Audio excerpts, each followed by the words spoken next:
આતકી જ્ઞાન મૂળ ગુરુ મૂર્તિ પૂજા મૂળ ગુરુ પદમ મંત્ર મૂળ ગુરુ વાક્ય મંત્ર મૂળ ગુરુ ઉપા ગુરુ બ્રહ્મા ગુરુ વિષ્ણુ ગુરુ દેવ ગુરુ સાક્ષાત પરબ્રહ્મા તસ્મૈ સાઈ ગુરુ વૈ નમઃ. પરમ પૂજ્ય શ્રી જગજીવનદાસ બાપુ, એમનો શિષ્ય શ્રી કાનદાસ ગુરુ શ્રી જગજીવનદાસ બાપુ બાણદેવલ ધામથી યોધા. ગુરુ મહારાજના 1989 ની અંદર જ્યારે જગજીવનદાસ બાપુ અહીંયા પધાર્યા ત્યારે કૂવો હતો ખાલી. હા, જે નીચે આપણે જોયો. કૂવા ઉપર આવી અને બાપુએ દીવો કર્યો, માતાજી સાક્ષાત દીવો કરી દીધો. ત્યારથી લઈને અત્યાર સુધી 33 ને 34 35 વર્ષ થયા છે. અખંડ જ્યોત હજી અંદર એમને છે. ગુરુ મહારાજ દેવ થયા ત્યારે તેમની સમાધિ અગાઉ નક્કી કરી ગયા કે મારી સમાધિ આ જગ્યા ઉપર દેજો. જ્યાં ત્યાં દીધેલી. અને ગયા વર્ષે આ સમયે તેમની મૂર્તિની પ્રાણ પ્રતિષ્ઠા કરી છે ગુરુ મહારાજ. 1 વર્ષની અંદર 4 કે 5 દિવસ બાકી હતા અને એમની મૂર્તિ સ્થાપના કરી દીધી હતી. એના આશીર્વાદથી બધું કર્યું હતું. અને આ બધા સ્વયંસેવકોના સાથ સહકારથી પાંચાભાઈ છે, ભરતભાઈ છે, સંજયભાઈ છે, સમસ્ત નાંગા પરિવાર, કચ્છ, કાઠિયાવાડ, રાજસ્થાન, સમસ્ત દેશમાંથી જ્યાં નાંગા પરિવાર વસે આ તેની કુળદેવી છે. સમસ્ત નાંગા પરિવારનું આસ્થાનું કેન્દ્ર છે. સમસ્ત નાંગા પરિવાર એમના આત્મગૌરવનું પ્રતીક છે. મા બાણ, મા દેવલ, સમસ્ત નાંગા પરિવારને એવો એક ગુરુ મહારાજનો આદેશ હતો કે ભાઈ મારો પરિવાર, મારો નાંગા પરિવાર અહીંયા આવીને એક થાળીએ ભોજન લે અને એક આરે પંગતમાં ભોજન લે. એ ગુરુ મહારાજનું સપનું પૂરું થયું. શૂન્યમાંથી સર્જન કર્યું ગુરુ મહારાજે. ગુરુ મહારાજની દયાથી દીક્ષા આપી મને.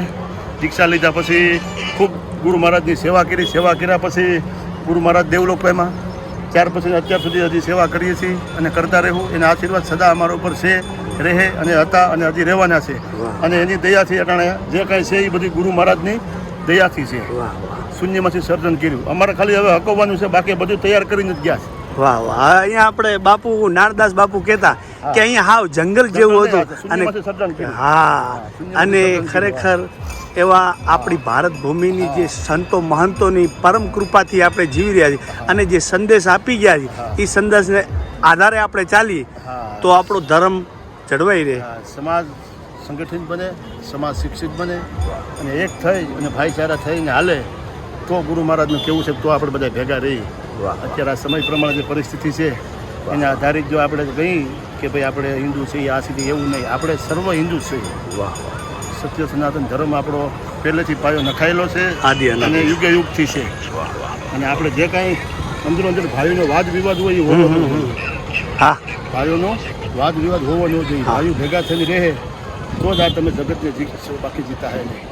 ગુરુ મહારાજનો આદેશ હતો કે બધા સમસ્ત નાંગા પરિવાર હળી મળીને રહે, એક થઈને રહે અને સદાય એની ઉપર બાણની ગુરુ મહારાજના આશીર્વાદ સદા રહે એવી ગુરુ મહારાજના આશીર્વાદ. જય બાણમાં, જય હો, જય હો, જય હો.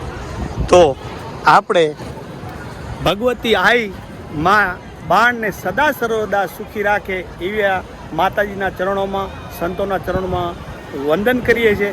અને આવો ને આવો ઉત્સવ સદા સર્વદા અહીંયા થતો રહે એવી ભગવતી મા બાણના ચરણોમાં આપણે વંદન કરીએ છીએ વારવાર. જય હિન્દ.